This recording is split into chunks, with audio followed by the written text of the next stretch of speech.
Hello everyone, back to my channel Commerce Beginners. I am Preeti Burman, Faculty of Commerce. In this video, I am going to discuss meaning of partnership and its features. In my earlier video, I was discussed about advantage and disadvantage of sole proprietorship.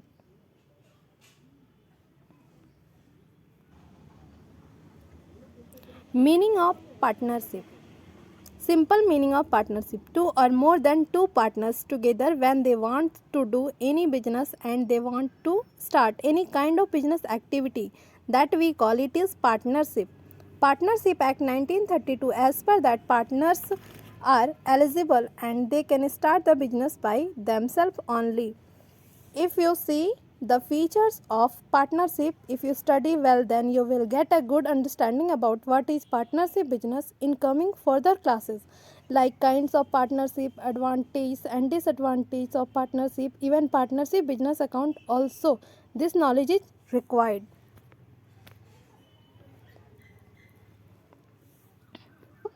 Let's go for the features of partnership. First is formation, second is liabilities, third is risk bearing, fourth is decision making and control, fifth is continuity, sixth is members, seventh is mutual agencies.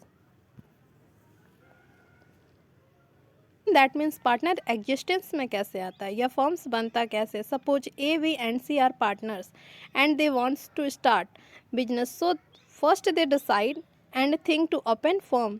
Then वे एक mutual agreement बनाएंगे जिसमें सारे terms and condition को mention कर दिया जाएगा. Like partners का क्या शेयर होगा, कितना शेयर होगा, कितना प्रॉफिट होगा, कितना कैपिटल लाना होगा. ये अग्रीमेंट सारे पार्टनर्स के बीच साइन होता है. फर्स्ट तो ये होता है. और सेकंड जिसको गवर्न किया जाता है इंडियन पार्टनरशिप एक्ट 1932 के द्वारा. इस एक्ट में सारे रूल रेगुलेशन मेंशन होते हैं और पार्टनरशिप फर्म को ये सारे रूल एंड रेगुलेशन को फॉलो करना होता है. लाइबिलिटी, जैसे सोल प्रोप्राइटरशिप में सबकी लाइबिलिटी अनलिमिटेड होती है, वैसे पार्टनरशिप में भी हर पार्टनर्स की लाइबिलिटी अनलिमिटेड होती है. अगर फर्म्स लोन लेती है और पार्टनर्स उस फर्म के थ्रू अगर लोन को के अमाउंट को पे ऑफ नहीं कर पाती है, तो सारे पार्टनर्स को अपने अपने पर्सनल एसेट्स को सेल करके उस अमाउंट्स को पे ऑफ करना होता है. यहाँ पे उसकी लाइबिलिटीज़ क्या हुई, अनलिमिटेड हुई. रिस्क बेयरिंग, दैट मीन्स जब किसी प्रकार का रिस्क लेना होगा तो सारे पार्टनर्स मिलके उस रिस्क को बेयर करेंगे, क्योंकि जब प्रॉफिट इक्वली ले रहे हैं, इन्वेस्ट इक्वली कर रहे हैं, तो रिस्क भी साथ में बेयर करेंगे. तो रिस्क बेयरिंग भी जॉइंटली होता है.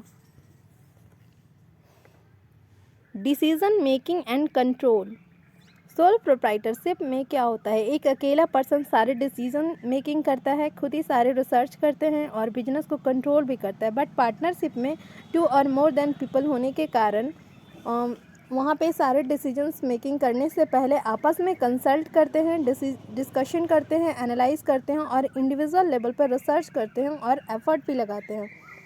उसके बाद जो भी कंक्लूज़न निकलता है उसे फॉर्म में इम्प्लीमेंट करते हैं एज अ डिसीजन. यहाँ सारे पार्टनर्स के पॉइंट ऑफ व्यू को प्रेफरेंस दी जाती है. जो सिनेरियो सोल प्रोप्राइटरशिप में होती है वो सिनेरियो सेम पार्टनरशिप में भी होती है. अगर फर्म में 4 मेंबर्स हैं एज अ पार्टनर और उसमें से एक पार्टनर्स अगर डिसेबल या इंसेन या उसकी डेथ हो जाती है किसी रीजन से, देन वो फर्म डिसॉल्व हो जाता है. लेकिन यहाँ पे एक ऑप्शन भी होता है कि न्यू अग्रीमेंट बनाया जाए और फर्म को रीस्टार्ट किया जाए. यहाँ फर्स्ट में जो फर्म स्टार्ट हुई थी वो डिसॉल्व हो जाती है और डिसकंटिन्यू हो जाती है.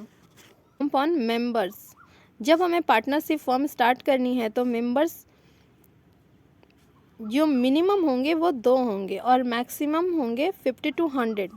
पहले मैक्सिमम नंबर 10 to 20 हुआ करता था in banking and other sector, लेकिन आज उस लिमिट को इंक्रीज़ करके 50 to 100 कर दिया गया है.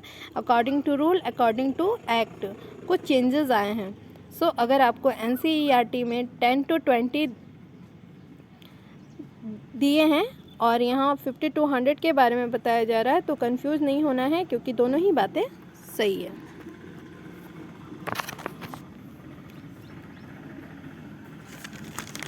एजेंसी, दैट मीन्स म्यूचुअली एक दूसरे का एजेंट बनना। एजेंट दैट मीन्स आप किसी और के बिहाफ में काम करते हैं, आप एजेंट कहलाते हैं, और जिसके बिहाफ में काम करते हैं वो क्या कहलाता है, प्रिंसिपल कहलाता है। तो ऐसे सिनेरियो में कभी कभी मानिए कोई काम करने जाना है और कोई कॉन्ट्रैक्ट पे साइन करना है, उस सिचुएशन में कोई एक पर्सन उनके बिहाफ में जाकर कॉन्ट्रैक्ट साइन करता है, तो उस पर्सन को ये अथॉरिटी मिलती है कि वो कॉन्ट्रैक्ट साइन करवा करके लाए। वो क्या कहलाएगा, एजेंट कहलाएगा। वो किसको रिप्रेजेंट कर रहा है, वहाँ पे सारे पार्टनर्स को रिप्रेजेंट कर रहा है। Thought of the day: accept your past without regret, handle your present with confidence, and face your future without fear. In my upcoming video, I will discuss advantage and disadvantage of partnership. If you have any doubt and suggestion regarding this video, please comment in my comment box. If you like my video, then please like, share and subscribe my channel. Thank you for watching this video.